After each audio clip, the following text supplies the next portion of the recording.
Hi! Hello! నమస్తే. నా పేరు పావని. ఇది వీడియోలో చూపిస్తున్నాను కదండీ! అది క్లాత్ అనమాట.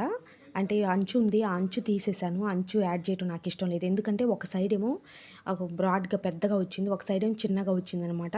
అలా కుడితే బాగోదనేసి నేను అది క్లాత్ కట్ చేస్తున్నాను. ఈ క్లాత్ నేను గుంటూరులో తెచ్చుకున్నాను చాలా రోజుల క్రితం. అది అంతే ఉందనమాట. అయితే మా ఫ్లాట్‌లో ఒక పాపది ఫంక్షన్ ఉంది. ఆ పాపకి గిఫ్ట్‌గా ఇద్దామనేసి నేను ఈ క్లాత్ తీశాను. అయితే లైనింగ్ తెచ్చుకోవడానికి లేట్ అయింది. అందుకని ఫంక్షన్ అయిపోయిన తర్వాత కుట్టేసి ఇస్తున్నాననమాట. నేను ప్రిన్సెస్ కటింగ్ గానీ, ఏదైనా మోడల్‌ది ఏదైనా సరే కట్ చేసినప్పుడు ముందు నేను పేపర్ కటింగ్ చేసుకుంటానండి. పేపర్ కటింగ్ చేసుకుంటే బాగా వస్తదనమాట. పేపర్ కటింగ్ కంప్లీట్ అయిన తర్వాతనే మెయిన్ క్లాత్ మీద లైనింగ్ అవి కట్ చేసుకొని పెట్టేసుకుంటాను. అయితే దీనికి బోట్ నెక్ పెట్టాను. బ్యాక్ సైడ్ మాత్రం చిన్న కట్ వర్క్ లాగా పెట్టేసి ఉక్స్ యాడ్ చేశాననమాట. ఫినిషింగ్ బాగొచ్చింది. అయితే ముందు ఒకటి బౌ యాడ్ చేశాననమాట. అది అంటే కొంచెం గౌను మంచి లుక్ రావటానికి.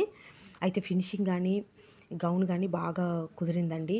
అయితే నేను ఇది కుట్టేటప్పుడు ఆ న్యూస్ వచ్చిందనమాట. Bad news. అదే శ్రీకాకుళంలో ఇవాళ ఏకాదశి అనేసి తొక్కిసలాట జరిగిపోయిందని.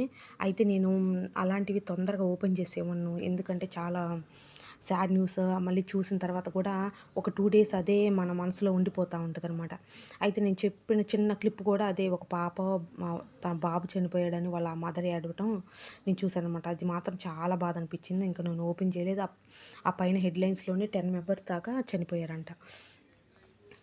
ఇక్కడే కదండీ మన పల్లెటూరులో టెంపుల్స్ అయితే మాత్రం మనం ఏకాదశి అప్పుడు గానీ, సాటర్‌డేస్ అప్పుడు గానీ, లేపోతే శివాలయానికైతే మండే అప్పుడు ఎళ్ళొచ్చు కానీ, కార్తీక మాసం ఎంత బిజీ షెడ్యూల్ ఉన్నా మన పల్లెటూరులో అయితే పర్వాలేదు. ఇట్లాగా మెయిన్ టెంపుల్స్ ఉంటాయి గదండీ! పుణ్యక్షేత్రాలని సింహాచలం గానీ, శ్రీకాకుళం, అరసవెల్లి గానీ మెయిన్ టెంపుల్స్ కొన్నుంటాయి. అవి మాత్రం చాలా రద్దీగుంటాయి. విష్ణుమూర్తి టెంపుల్స్ అయితేనే మాత్రం సాటర్‌డేలు, ఏకాదశులప్పుడు చాలా రష్‌గుంటాయి. ఒకసారి నేను కూడా సింహాచలం వెళ్ళినప్పుడు నాకది ఆ రోజు ఏకాదశి అని తెలీదు. ఫుల్ రష్‌గా ఉంది. సరే అని ఎప్పుడు నేను ఉచిత దర్శనానికి వెళ్తా ఉంటా. ఎందుకంటే చాలా ఫ్రీగా ఉంటది ఎప్పుడు.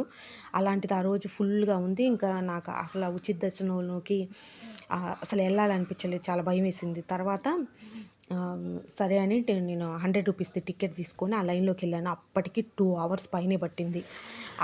చాలా ఇబ్బంది అనిపించిందనమాట. నాకసలు తెలీదు ఏకాదశి రోజు. ఇంక అప్పటినుంచి ఒక ఐడియా వచ్చిందనమాట. సాటర్‌డేలు, ఏకాదశి అప్పుడు ఎళ్ళొద్దని. నేను సింహాచలం ఎప్పుడెళ్ళినా కూడా ఇంకా విడిగా ఎళ్తాననమాట.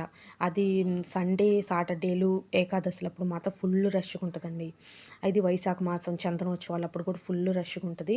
అది పిల్లల్నేసుకొని మాత్రం ఎవ్వరూ ఎళ్ళకూడదు. ఎందుకంటే మనమైతే కొంచెం పక్కకెళ్ళొచ్చు కానీ పిల్లలైతే ఊపిరాడక చాలా ఇబ్బంది పడిపోతారనమాట. అస్సలు ఇలాగ రద్దీగా ఉన్నప్పుడు నేనెప్పుడు ఎళ్ళను. ఇంగ అప్పటి నుంచి విడి రోజుల్లో ప్రశాంతంగా ఎళ్తా ఉంటాను. చాలా బావుంటది గూడా. ఇదే కాదు ఇంకొకసారయితే శివాలయానికెళ్ళి మధ్యలో ఇరుక్కుపోయానండి. అస్సలు ఆ రోజైతే లో బీపీ వచ్చేసి కళ్ళు తిరిగిపోయి అసలు ఇంక పక్కకు తీసుకెళ్ళి ఒక హాఫ్ అన్ అవర్ కూర్చుంటే గానీ నేను మళ్ళీ అంటే స్పృహలోకి రాలేదు. అంత డేంజరస్ సిట్యుయేషన్ ఒకసారి ఫేస్ చేశాను. అంటే అలాంటిది ఎప్పుడు జరగలేదనమాట. ఆ టెంపుల్ ఎక్కడుంటదంటే అది అమరలింగేశ్వర స్వామి అని దైదా టెంపుల్ అనమాట. చాలా ఫేమస్సు. అదేంటంటే శివలింగం లోపల గుహలో ఉంటదనమాట. అక్కడ ఆ ఏరియాలో అలాంటివి చాలా ఉంటాయనమాట. అది ముఖ్యంగా శివాలయాలు. అయితే నేను అది సోమవారం రోజు ఏదో శివరాత్రి ఆ టైంలో ఎళ్ళాను. ఫుల్లు రష్‌గుంది.